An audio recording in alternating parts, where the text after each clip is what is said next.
Hey everyone, it is I, Hank, here to show you a little project I've been working on, which I have affectionately called Backgammon Remastered. So if you haven't been tuning into my bi-weekly shortwave radio broadcast, you might be wondering what the heck this even is. So I'm gonna start with a little backstory to this project. See, it all started when my Gam took away my games again, and I was bored out of my mind because there was nothing to do. So I rooted around in her attic closet for anything to do, and I found this old Backgammon set. I really couldn't do much with the set, however, because, excuse me, I had nobody to play the game with, so an idea came to me. I decided to create a new version of the game, Backgammon, which you could play by yourself. I created a bunch of new rules for the game, which I have heard many people consider extremely confusing. So I'm making this video not only to show how the game works, but also to show how the game works. I think you all will be really proud and glad with what I have created here. And because ever since my grandma died, I have spent most of my time refining this game's rules and really making it a fun, wholesome experience. So I guess I'll just get into how the game works, how you set it up and all that now. That introduction over. Part 1, Setting Up the Board. So, anyone who has played Backgammon knows how the goal of the game is to move your checkers and, win before the smeghead you're playing against does so themselves. Well, the goal of Backgammon Remastered is a wee bit different. Backgammon Remastered plays like ye old role-playing games of yore, in that rather than controlling and moving checkers, you're only controlling one checker, which represents your character, and you are fighting against other checkers, which typically are of a different color. You're fighting against other checkers in order to gain items and experience to grow stronger. Now, this basic idea leads to a lot of exciting opportunities for the game, such as allowing either one player or like several players to team up together or against each other. Wait. Okay, yeah, or against each other. Make it a great game to play with friends, or when you're alone by yourself 30 miles away from any discernible civilization like I always am. Because of the game's open-endedness, you can really set up the board any way you feel like it, but you should always have one checker representing yourself, and checkers of the opposite color should represent your enemies, so that's just a really basic setup right there. Now, this part is optional, but since this is essentially a role-playing game instead of just like a standard board game, you can use your imagination a lot to make it seem more exciting. So, like, for example, I can make, like, rather than just be like a checker, this enemy, I can make it like, a wolf or something, or like a lizard man, or a dragon, or like a cool chest mimic, or even like a lizard man. Yeah, I'll go with a lizard man. So these spike marker things, whatever they're called, I don't know. These kind of represent like spaces. Like if you've played D&D, what do they got? They got spaces, and you move there, and you move between the spaces. So when it's your turn, you're able to move once, or like one space forward, and you also can choose to perform an action. So, like for example, since I'm right next to this enemy, I could attack them. Just like in any other tabletop role-playing game, like D&D, just about everything you do is determined by dice rolls. So, for example, like, to determine if I'm going to hit this boy, I'm going to roll a die, so I'm not going to choose anyone in particular. I'm just gonna... Wait, no. See, look, perfect 6, critical hit. So, as far as the rest of the rules go, it's pretty straightforward. So, like, I defeat this guy, I get XP, I level up, and I like to, like, represent that by making your stack taller, kind of like checkers, like when you get keened, and, so it's pretty straightforward. You get stat points, Wait.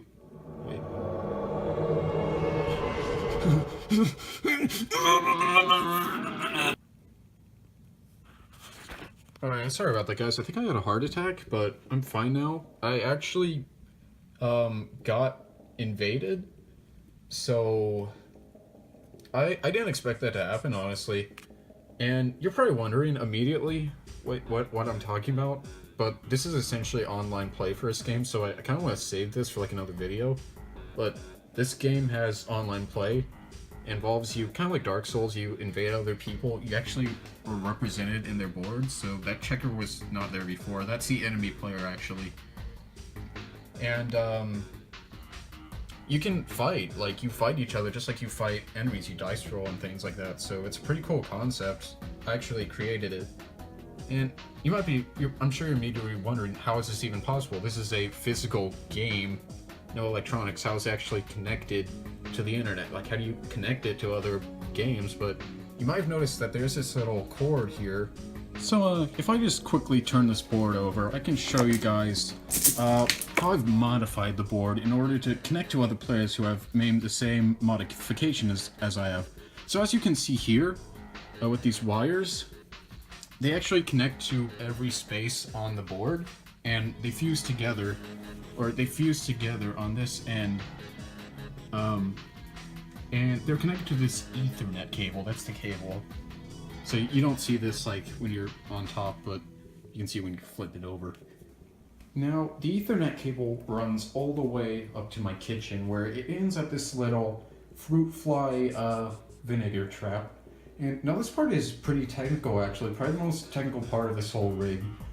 Because how it works is that the vinegar in the trap actually extracts the sugars and proteins from the flies it collects, and then it releases the molecules into the air, and which create an invisible light vapor, which is actually capable of transmitting signals at least across the globe.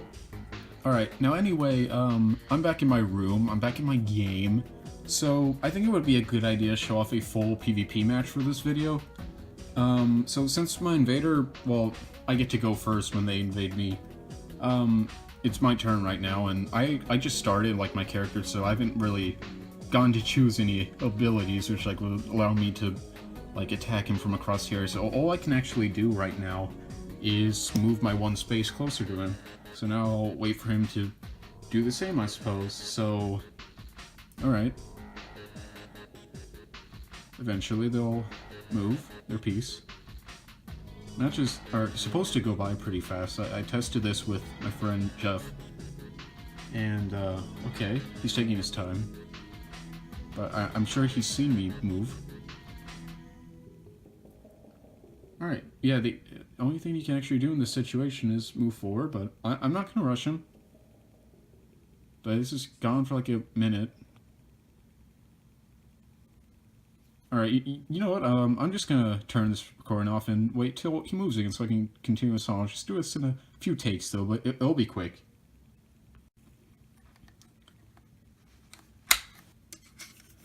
Alright.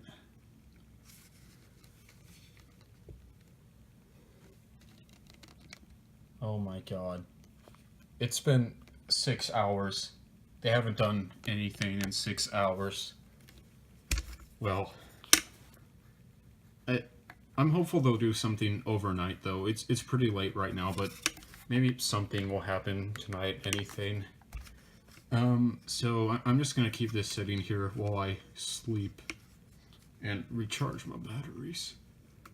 But by tomorrow they should have moved, so I'll record again then, I guess, for sure.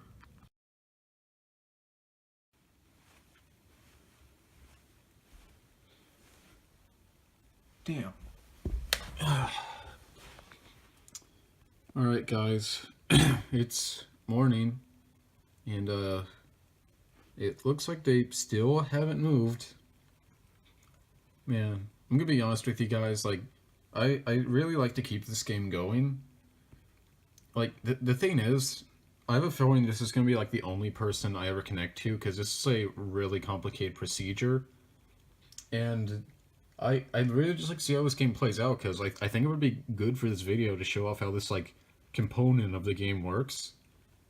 So, I don't know, it might be a while till they actually move. Like, I guess it takes a while to update because of the system I use to connect the boards. But what I'm going to do is I'll watch the board closely for the next few weeks, and the moment they move, and we can continue on with the game, I'm going to start filming again.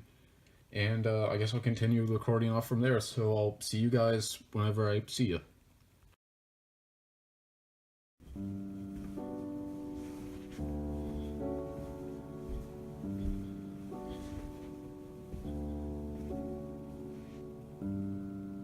Man.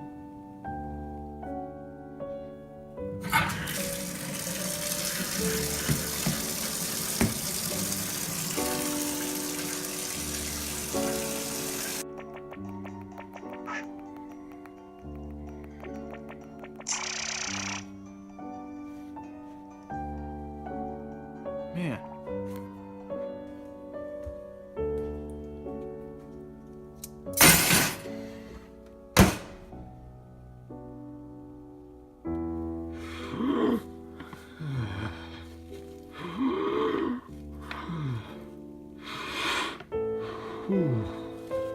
That's nice.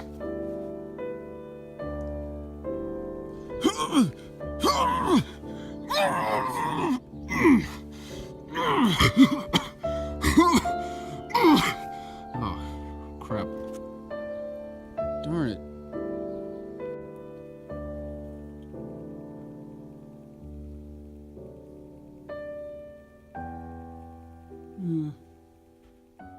Oh.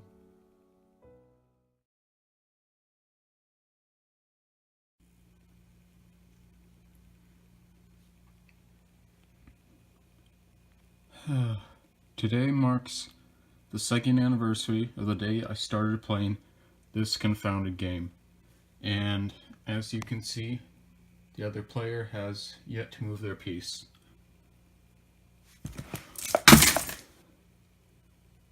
Screw Backgammon. It's an asswipe PP suck game. It's made for toddlers and dorks, which I am not. I've changed much since I first started playing this game, and I can say one thing for sure. I'm never gonna bother with this game. Wait a minute.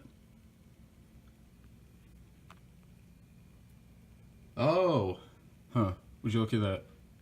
So it seems that the wires that were on here, which connected the spaces to the Ethernet cable, fell off. Oh, I bet I know when it happened. It's probably during my tour of duty in Lebanon. I guess it fell off then, and I haven't checked till today, or till right now. How interesting. I guess that explains everything then. That makes a lot of sense, actually. Well, it's been 2 years in the making, but I hope you all enjoy the video, and please try this at home. Thank you.